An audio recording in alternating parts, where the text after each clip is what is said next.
The gunshot echoed across the moonlit plains, causing Piper Sullivan to stumble as she ran through the tall grass, her heart pounding against her ribs like a trapped bird. Blood trickled down her arm, the bullet having only grazed her, but the pain burned fierce and hot. Behind her, the sounds of pursuit had faded, but she knew better than to slow down. They would come for her again. Randall Blackwood and his men wouldn't let her escape so easily, not when she carried the evidence that could send them all to the gallows. The year was 1876, and the Wyoming Territory was as beautiful as it was dangerous. Piper had been traveling west with her brother when their stagecoach was attacked. Her brother hadn't survived, and neither had anyone else except her. She'd played dead, lying motionless beneath her brother's body while Blackwood and his gang searched the passengers. When they'd found the pouch of documents, her brother had been carrying evidence of land fraud that implicated some of the territory's most powerful men. She'd heard them talk about making sure there were no witnesses. That night, when they'd camped, she'd stolen back the documents and fled. For 3 days, she'd been running, sleeping in ditches, drinking from streams, and eating whatever berries she could find. Now, as the moon climbed high in the night sky, her strength was failing. In the distance, a light flickered through the darkness, a ranch house with a large barn beside it. Salvation or another threat? She had no choice. Piper stumbled toward it, praying that whoever owned that property would be kinder than the men who hunted her. As she approached, she could see it was a modest, a sturdy log home with a wide porch, a corral with several horses, and a large barn. No dogs barked at her approach, which was fortunate. She bypassed the house entirely, making for the barn instead. If the owner was unsympathetic, at least she might find a place to hide until morning. The barn door creaked slightly as she pushed it open, and Piper froze, listening for any sign that she'd been heard. Nothing stirred in the house. Relief flooded through her as she slipped inside, closing the door behind her. The barn smelled of hay, horses, and leather, comforting smells after days in the wilderness. In the faint moonlight streaming through the high windows, she could see stalls with 3 horses, a tack room, and a hayloft above. She climbed the ladder to the hayloft, her injured arm protesting with each movement. Once there, she burrowed into the hay, creating a small nest where she could hide. The soft hay cushioned her aching body, and for the first time in days, she felt almost safe. The documents were tucked securely in the inner pocket she'd sewn into her dress. As exhaustion overtook her, Piper's last thought before unconsciousness claimed her was that she might actually survive another night. Gabe Thornton woke before dawn, as he always did.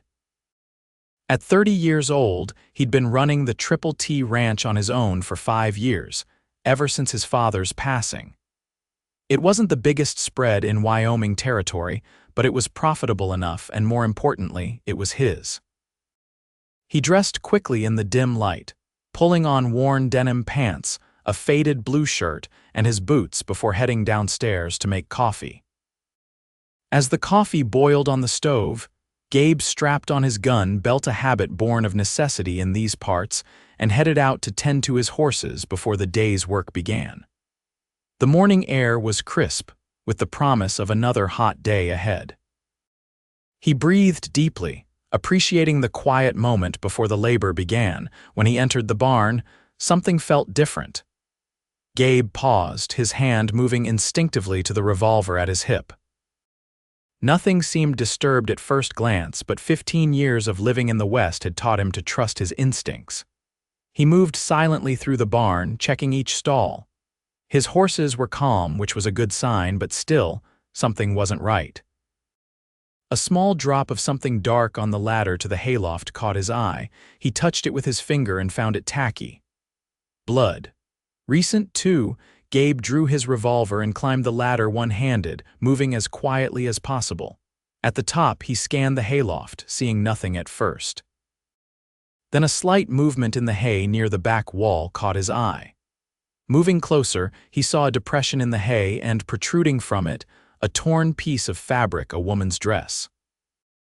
With the toe of his boot, he gently moved some hay aside, revealing the face of a young woman, deeply asleep or unconscious.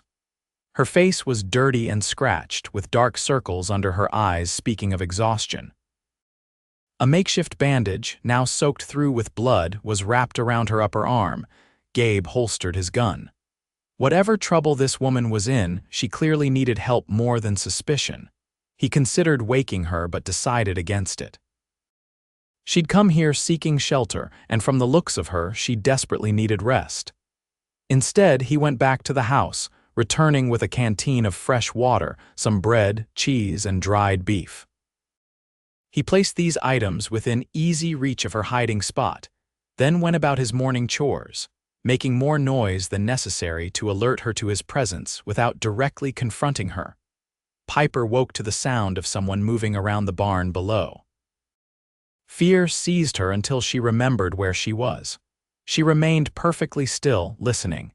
It was definitely just one person, and they were going about what sounded like routine tasks, feeding horses, moving equipment. Had they seen her? She didn't think so, or they would have confronted her already. Carefully, she shifted position, and that's when she saw a canteen and food placed neatly beside her hiding place. Someone knew she was there but had chosen not to disturb her. The realization brought tears to her eyes. After days of being hunted, this simple act of kindness seemed almost unbelievable. She listened until the barn door closed and the footsteps receded, then reached for the canteen with shaking hands. The water was fresh and cool, and she had to force herself to drink slowly. The bread was still warm, and she devoured it along with the cheese and beef, the first real food she'd had in days. With her immediate hunger satisfied, Piper examined her wound. The bullet graze was angry and red, possibly infected. She used some of the water to clean it as best she could, then retied the makeshift bandage. She needed proper medical care, but for now, this would have to do. Gabe spent the morning mending fences in the south pasture, but his mind kept returning to the woman in his barn. Who was she? What kind of trouble had brought her to hide in a stranger's hayloft? One thing was clear: she was running from something or someone. In these parts, that could mean many things, none of them good. At midday, he returned to the barn with more food and fresh bandages. The food he'd left earlier was gone, so he knew she'd been awake. This time he climbed up to the hayloft and called out softly, "I know you're there, miss. I don't mean you any harm. I've brought more food and some clean bandages for your arm." For a long moment, there was no response.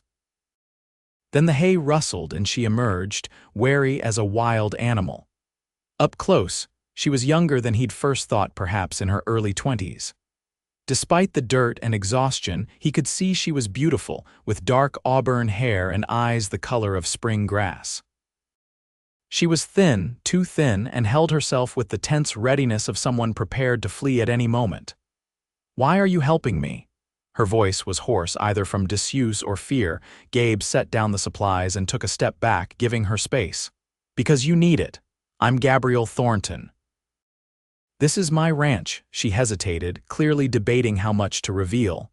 "Piper," she finally said. "Piper Sullivan. That arm needs proper tending, Miss Sullivan. I'm no doctor, but I've patched up my share of injuries." She touched the bandage on her arm. "It's just a graze from a bullet." When she didn't answer, he continued, "I won't ask questions you don't want to answer, but I can help if you'll let me."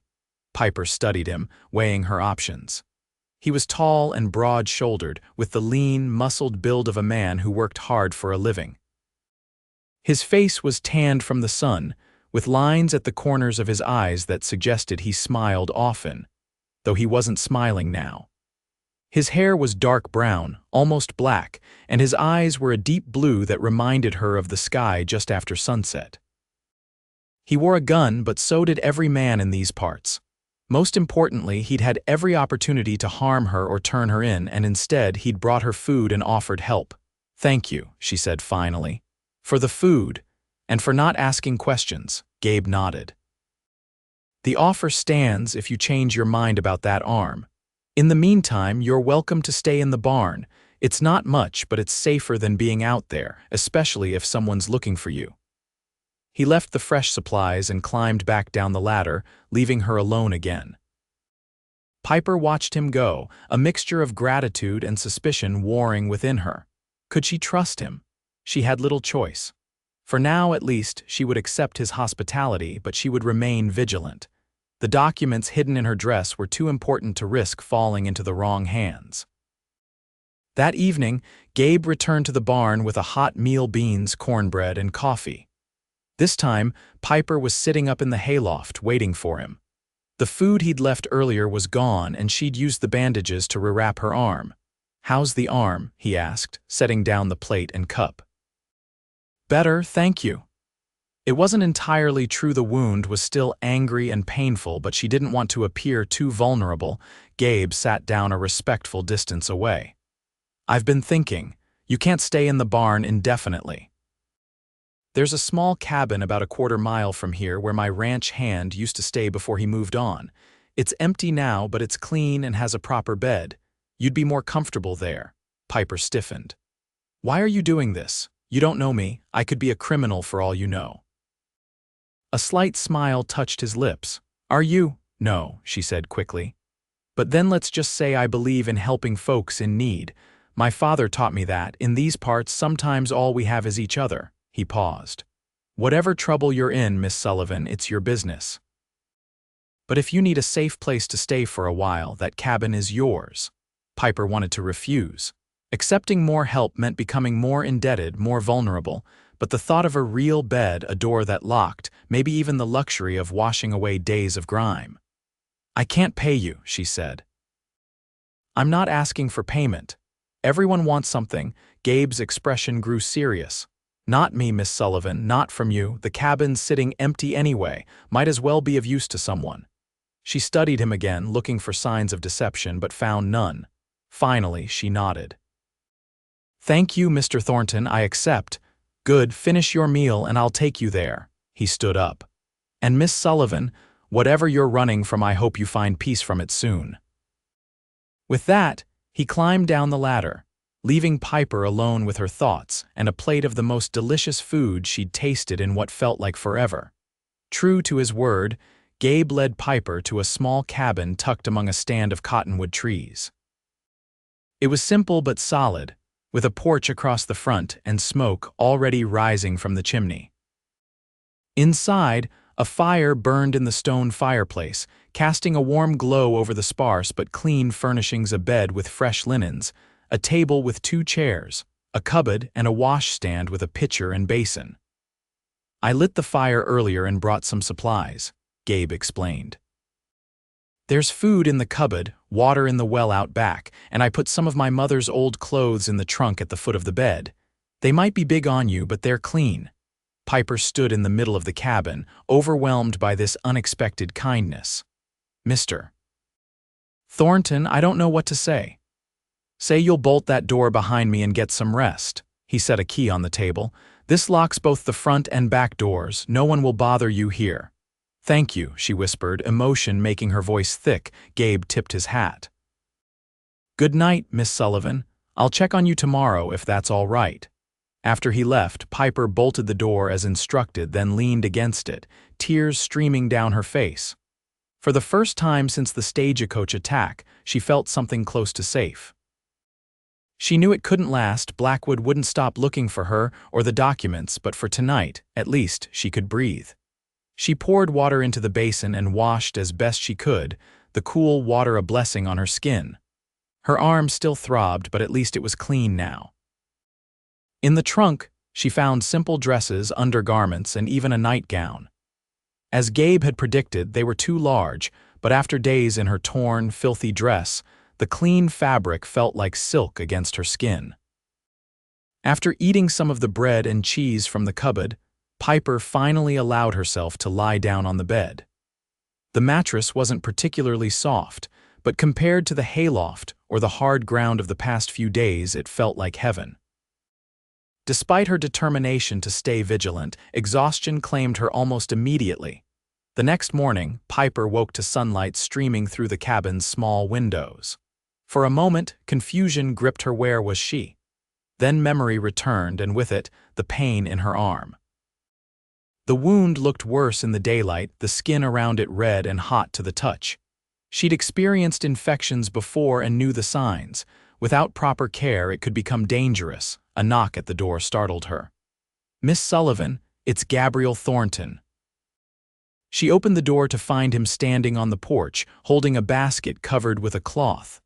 The morning sun caught in his dark hair, highlighting strands of copper she hadn't noticed before. "I brought breakfast," he said, offering the basket, "and I thought you might want this." He held up a small leather pouch. "It's a medical kit.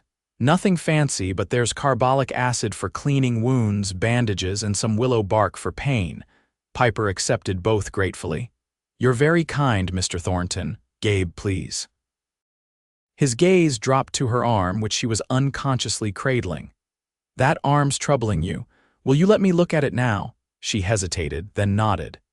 Inside, she sat at the table while he carefully unwrapped the bandage.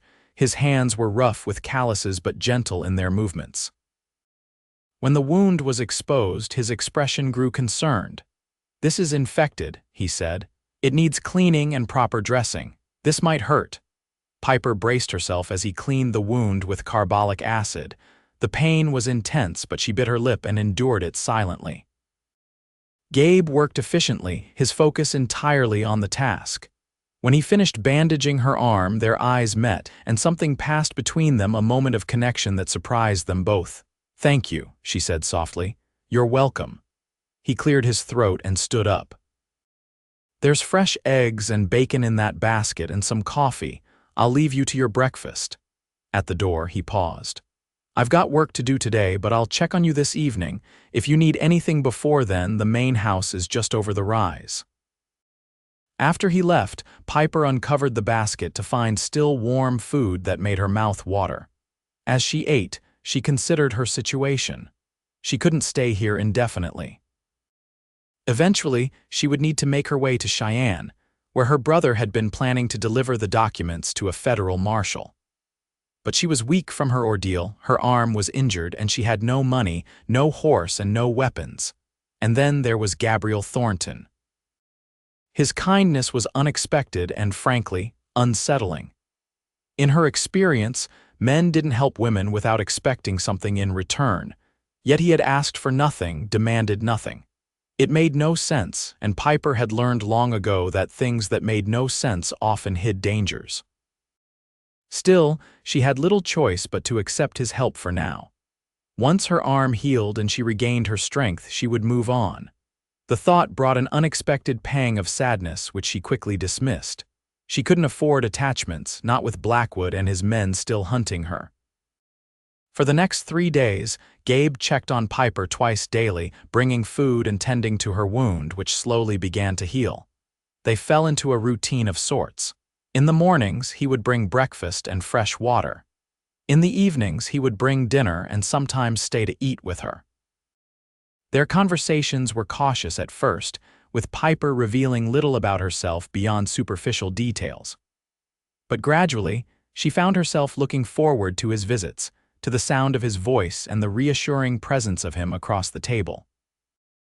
On the 4th day, Piper was sitting on the cabin's porch, enjoying the afternoon sun, when she saw a cloud of dust in the distance.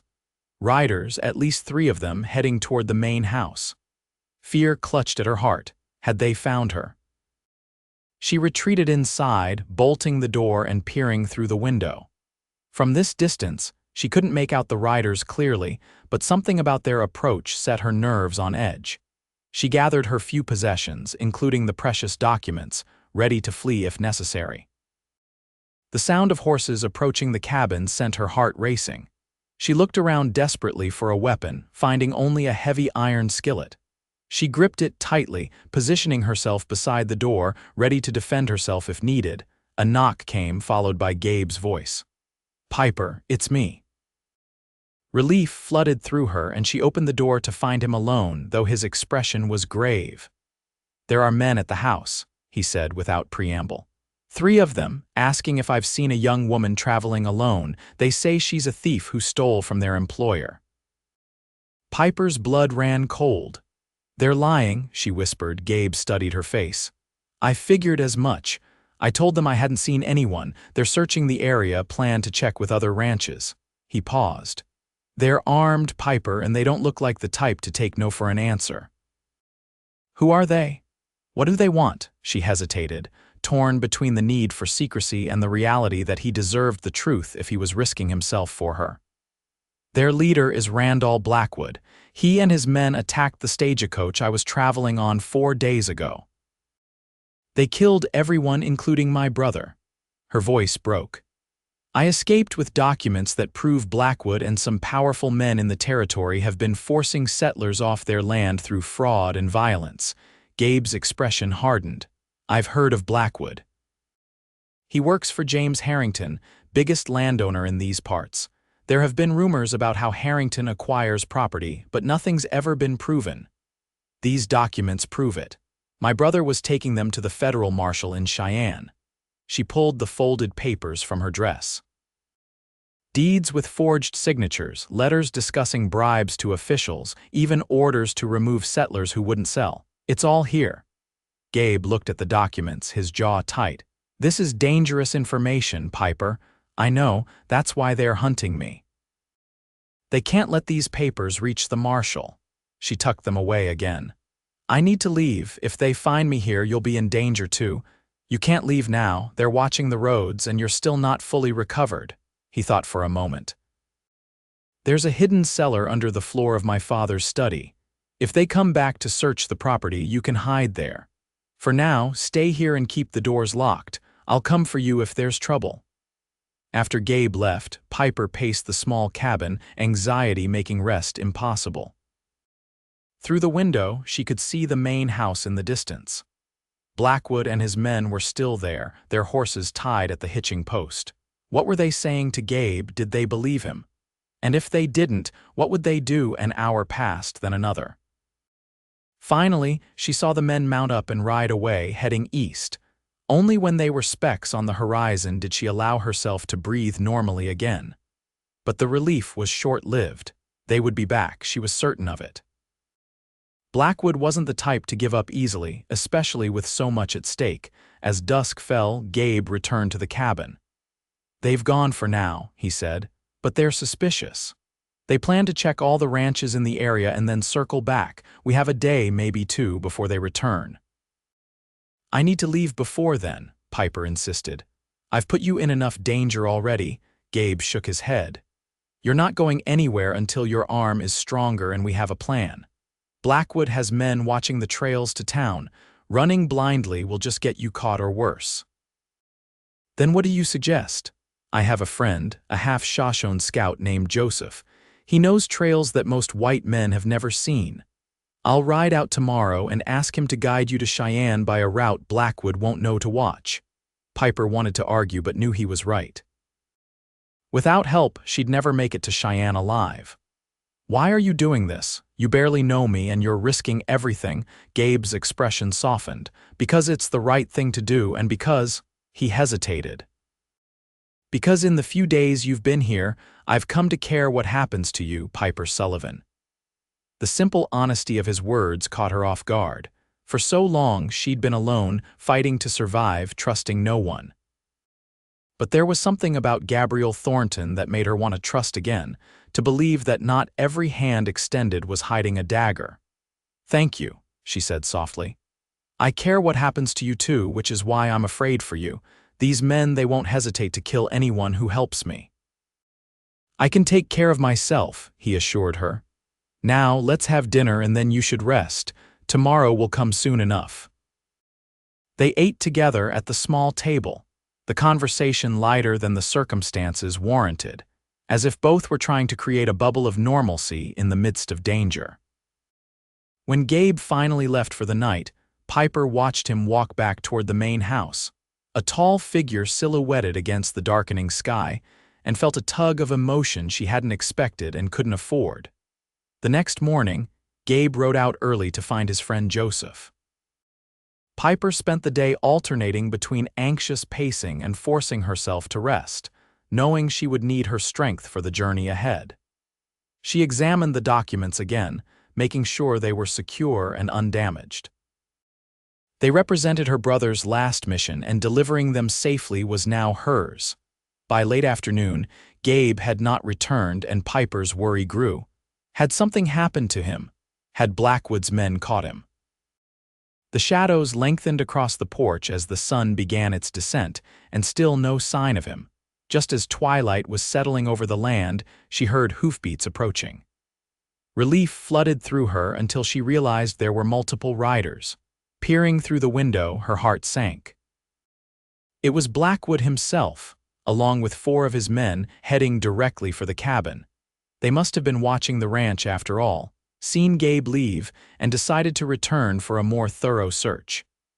Piper grabbed her few possessions and the documents and looked desperately for a place to hide. The cabin was small, with few hiding places. The door had a sturdy bolt, but it wouldn't hold for long against determined men. As the riders drew closer, Piper made a decision. She slipped out the back door and ran for the cover of the cottonwoods behind the cabin. If she could make it to the main house, she might find the cellar Gabe had mentioned. It was her only chance. She was halfway to the trees when a shout went up. "There she is!" Piper ran faster, ignoring the pain that shot through her injured arm. Behind her, she heard the thunder of hooves as the men gave chase. The trees were just ahead, offering potential cover, but they were gaining on her quickly. Suddenly, a shot rang out and a bullet splintered the bark of a tree just to her right. Piper ducked instinctively, but kept running. Another shot, closer this time. They weren't trying to kill her, they needed her alive to find the documents, but they wouldn't hesitate to wound her. She reached the trees and darted between them, using the trunks as cover. The riders had to slow down, the dense growth making it difficult for horses to navigate. Piper used the advantage to increase her lead. Heading for the main house, she could now see through the trees. Behind her, men dismounted, continuing the pursuit on foot.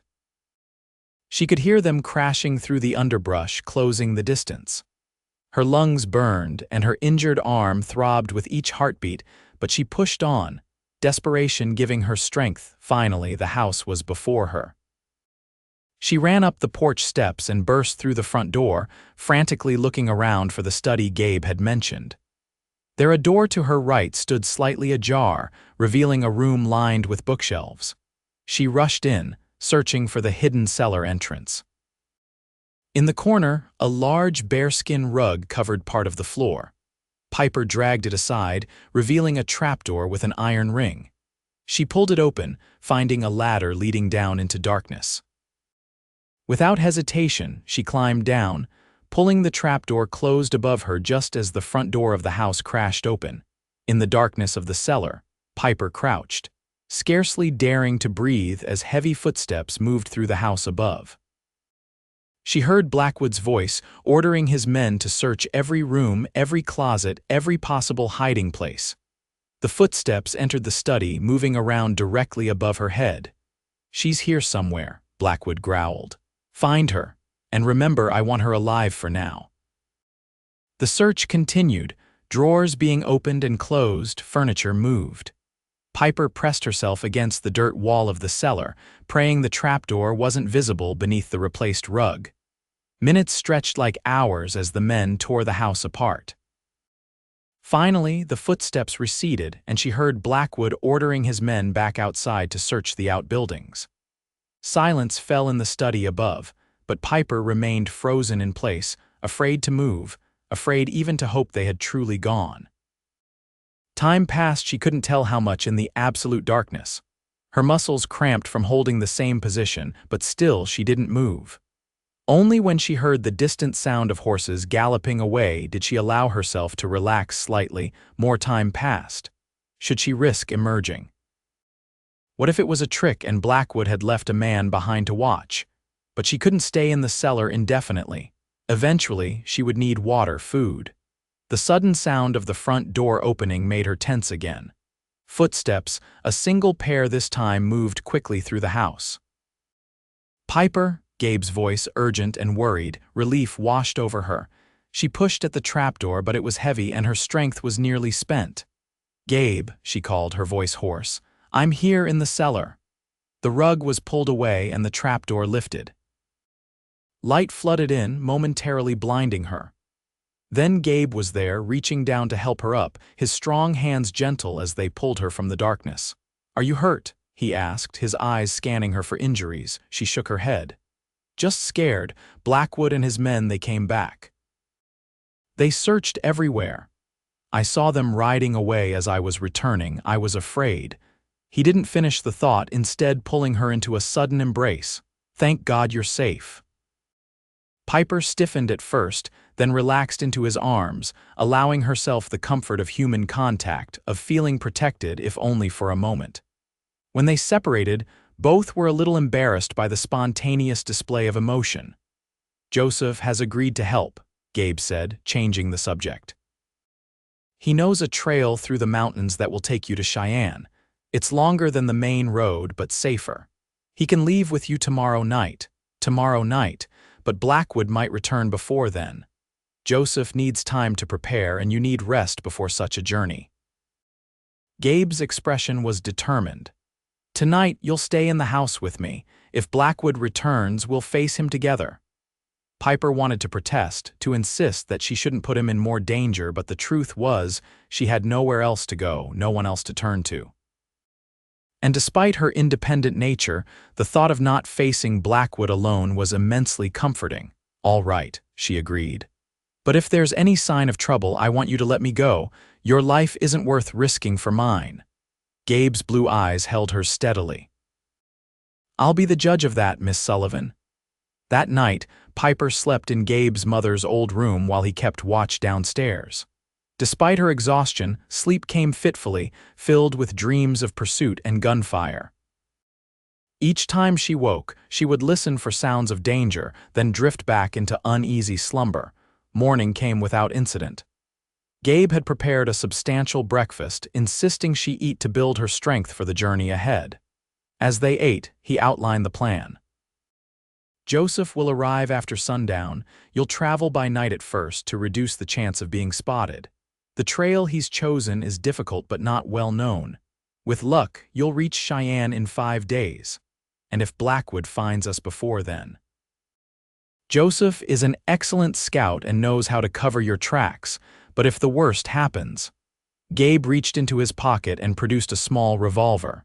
"Do you know how to use this?" Piper nodded. Her father had taught her to shoot when she was young, believing every woman should know how to defend herself. Gabe handed her the gun and a belt with a holster and ammunition. "It's loaded. 5 shots. Use them wisely." "I will." She tucked the gun into the holster. "Gabe, I don't know how to thank you for everything you've done. You can thank me by reaching Cheyenne safely and getting those documents to the marshal." He hesitated. "And perhaps, when it's over, by letting me know you're all right." The request revealed more than his words, a concern that went beyond simple kindness to a stranger. Piper felt a warmth spread through her chest, in different circumstances, in a different life, perhaps. "I will," she promised. "When this is over, I'll send word." The day passed with tense anticipation.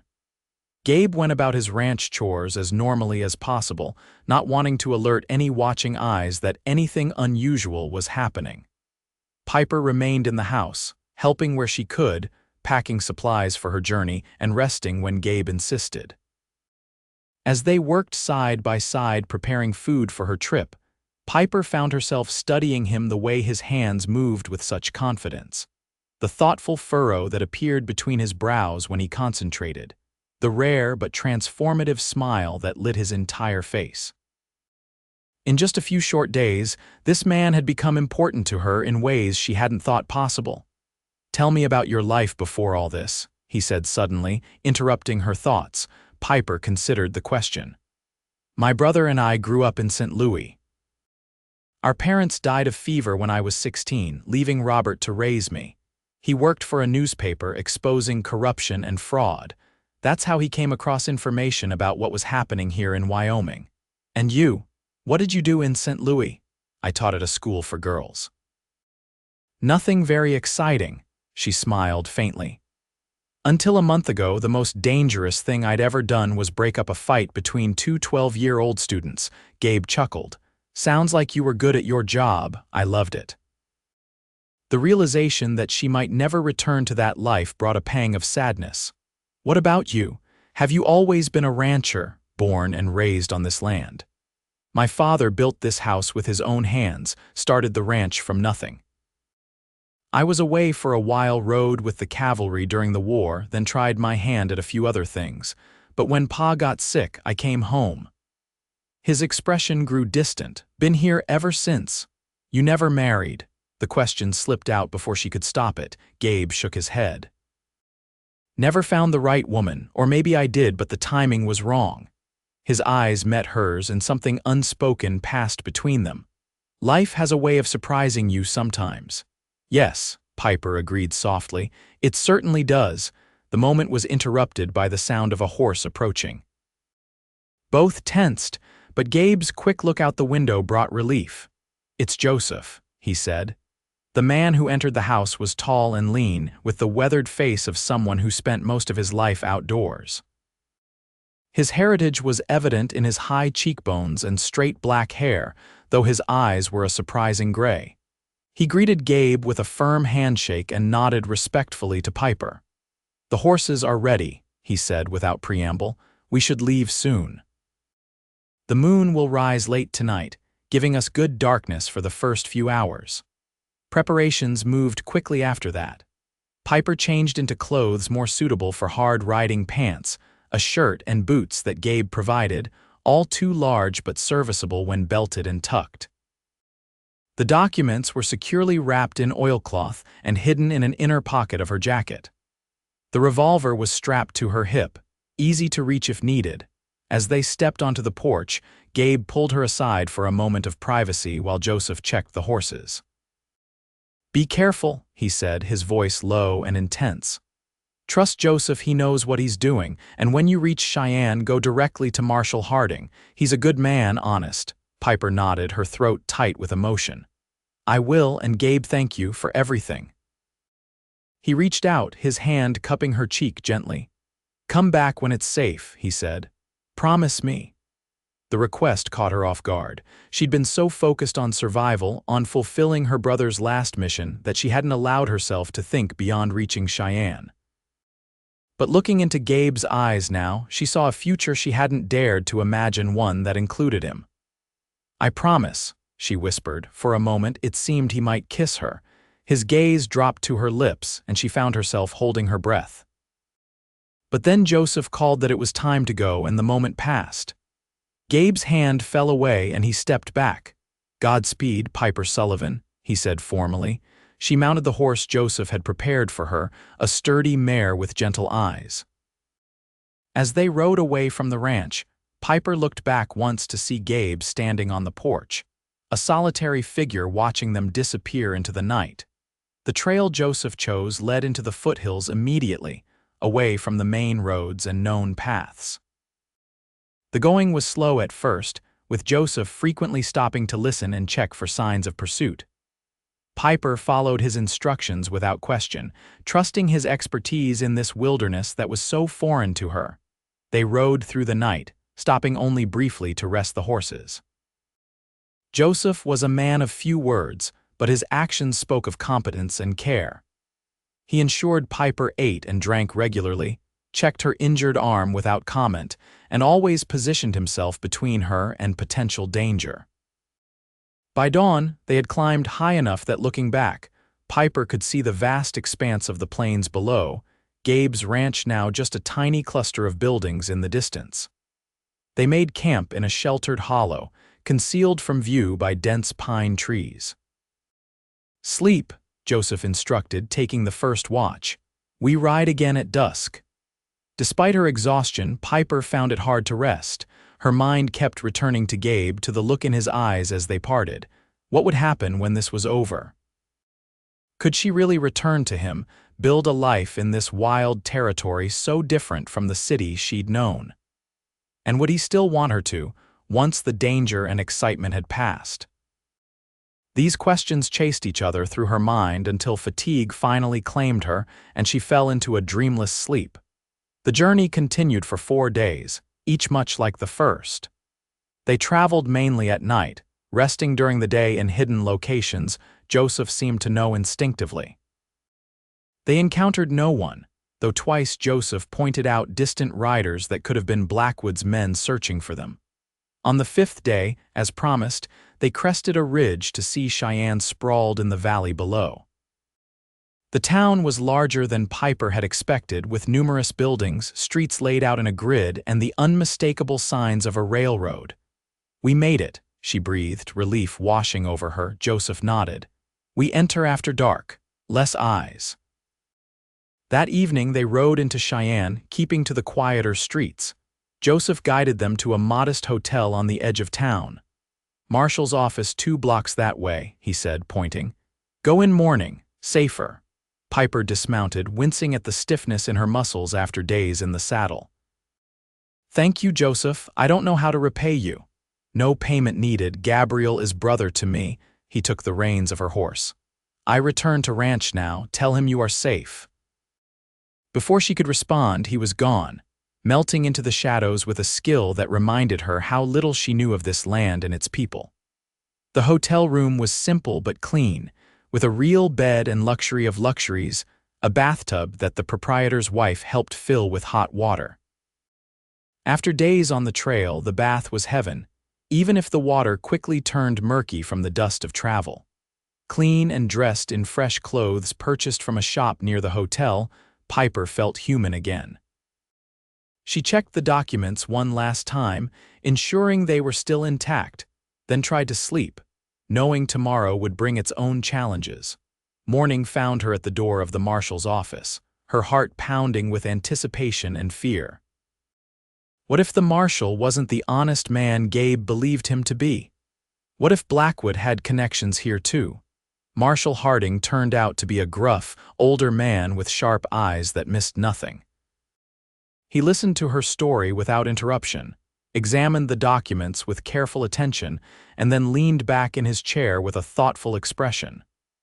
"These are serious accusations against powerful men, Miss Sullivan," he said finally, "but the evidence is compelling. I'll send a telegram to the federal authorities in Denver immediately. In the meantime, you'll need protection." Relief flooded through Piper. He believed her. The documents would reach the right hands. Her brother's death would not be in vain. "Thank you, Marshal," she said, her voice steady despite the emotion threatening to overwhelm her. "What happens now? Now you stay out of sight while the wheels of justice start turning. I'll arrange for a safe place for you to stay until the federal agents arrive." He studied her. "This man Thornton who helped you, he's taking a considerable risk." "I know," Piper said quietly. "Will you send word to him that I arrived safely?" The marshal nodded. "I can do that, and Miss Sullivan, your brother would be proud of what you've done." Tears stung her eyes at the unexpected kindness. "Thank you," she whispered. The next 2 weeks passed in a blur of interviews, statements, and waiting. Federal agents arrived from Denver to take charge of the case, and Piper told her story again and again, each detail scrutinized and verified.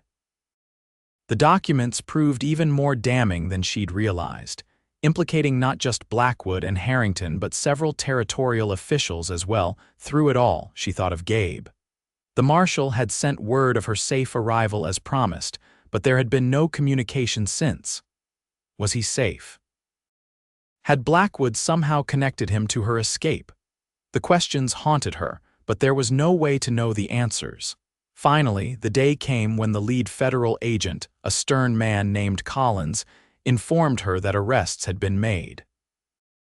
Blackwood, Harrington, and 3 territorial officials were in custody, charged with fraud, corruption, and in Blackwood's case, multiple murders.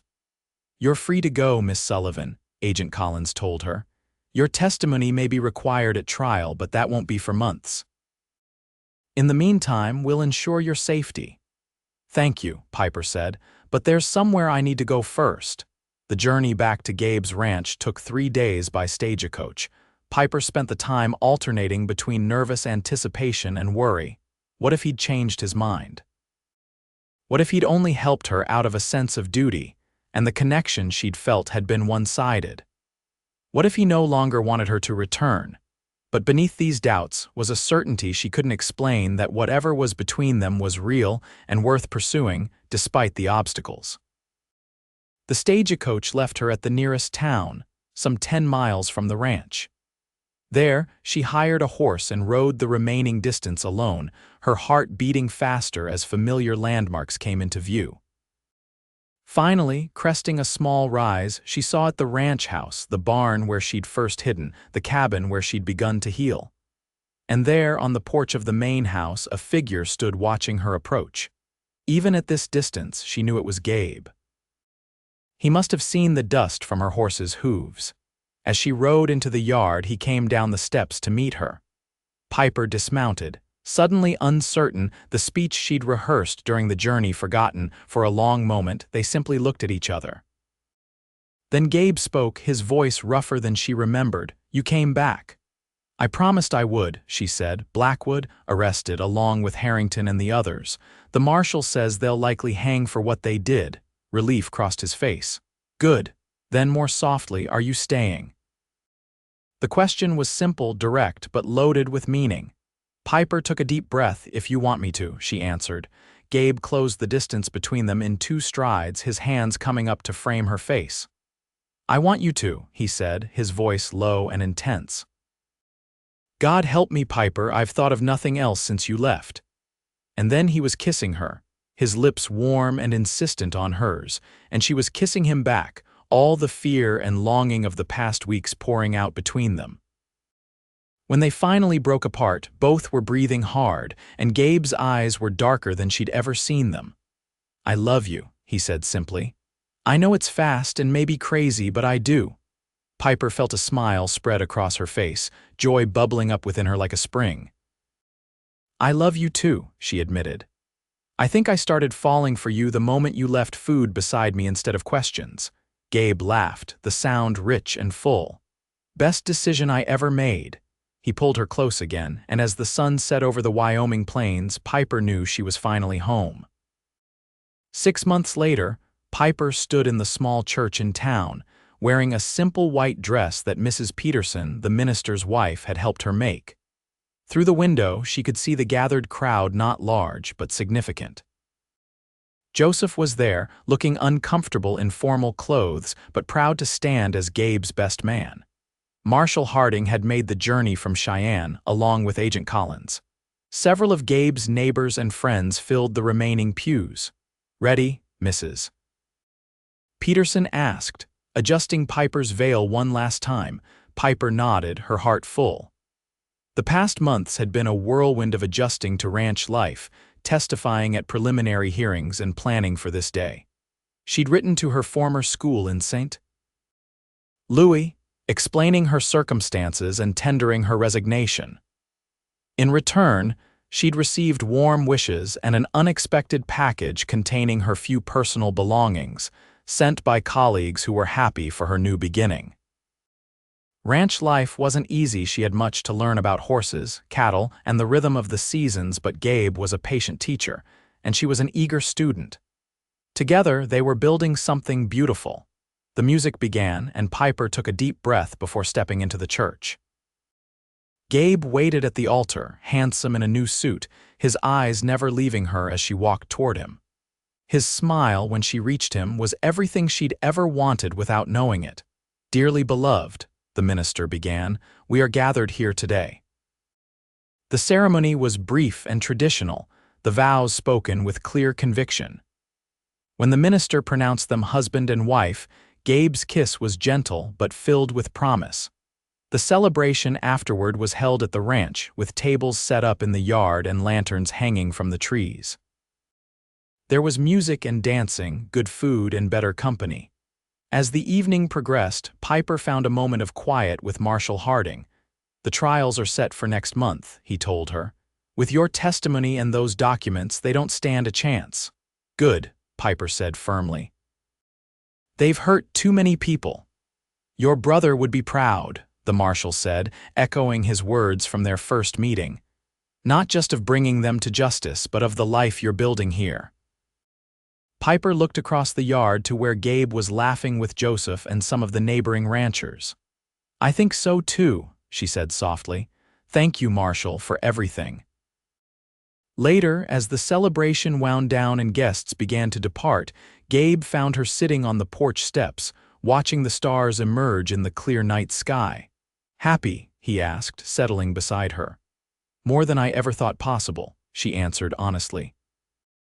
He took her hand, his thumb brushing over the simple gold band he'd placed there hours earlier.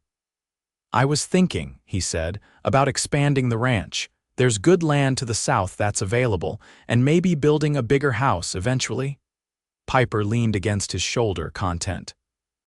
"For children? I'd like that. Wouldn't you?" she nodded, imagining little boys with Gabe's blue eyes or girls with his determination.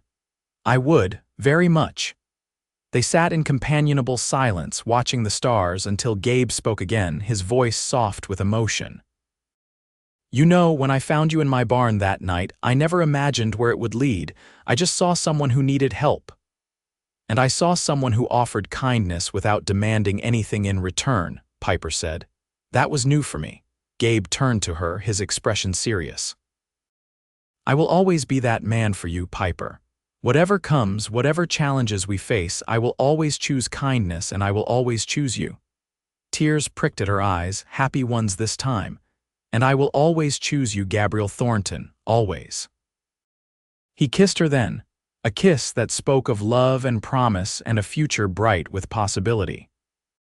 And as they rose to enter their home together for the first time as husband and wife, Piper knew that sometimes the greatest journeys begin with the smallest acts of kindness, like a cowboy who leaves food beside a frightened woman instead of questions. 5 years later, the Triple T Ranch had grown substantially. The additional land Gabe had mentioned on their wedding night had been purchased, and then more beyond that. The herd had tripled in size, requiring additional hands to manage. The small cabin where Piper had once recovered was now home to their foreman, and 2 more cabins had been built to house other workers. The main house had expanded too, with a new wing added to accommodate their growing family. 3-year-old Robert, named for Piper's brother, was a miniature version of his father, with the same dark hair and blue eyes. 1-year-old Emma had Piper's auburn hair but Gabe's determined nature. On this particular evening, as the sun set over the Wyoming plains, Piper sat on the expanded porch, rocking Emma while Robert played with wooden horses at her feet. Inside, she could hear Gabe finishing the dinner preparations. He'd insisted she rest while he cooked, knowing she was tired from the day's activities and the baby growing within her, their 3rd child due in the winter. Life on the ranch was good. After the trials, which had resulted in Blackwood and Harrington both receiving the hangman's noose and the corrupt officials' long prison sentences, peace had returned to the territory. The land frauds had been reversed, settlers had received proper compensation, and a new era of lawful development had begun. Piper had found her place in this community. She taught the children of neighboring ranchers 3 days a week in a small schoolhouse Gabe had built on their property. The rest of her time was devoted to her family and learning the business of the ranch. She could now ride as well as any of the hands, knew the herd almost as well as Gabe did, and had become an essential partner in all aspects of the operation. "Mama, look." Robert called, pointing to the horizon where a rider was approaching. "Someone's coming." Piper shaded her eyes against the setting sun. "So there is. Go tell your father, sweetheart." Robert ran inside, and moments later Gabe emerged, wiping his hands on a towel, expecting anyone. He asked, squinting at the approaching figure. "No," Piper replied, shifting Emma to her other arm. "But it looks like. Is that Joseph?" It was indeed Joseph, who now worked as a guide for the army and visited only occasionally. As he rode into the yard, they could see he wasn't alone. A young woman rode beside him, her dark hair in a long braid, her posture proud despite evident fatigue. "Gabriel, Piper," Joseph greeted them as he dismounted. "I bring guest, my sister, Morning Star." The young woman dismounted gracefully. "My brother speaks highly of you," she said, her English clear and only slightly accented. "I am honored to meet you. The honor is ours." Gabe replied, extending a hand to help her up the porch steps. Any family of Joseph's is welcome here. Over dinner, they learned that Morning Star had been living with relatives on the reservation, but had decided to leave after a dispute with the Indian agent. Joseph had been concerned for her safety and brought her to the one place he knew she would be treated with respect. She is smart, Joseph said proudly. Teaches the children in our tribe, speaks 3 languages. Piper exchanged a glance with Gabe, a silent communication born of years together. He nodded slightly, understanding her thought before she voiced it. Morning Star, Piper said. I teach at a small school here on the ranch. If you're interested, I could use an assistant.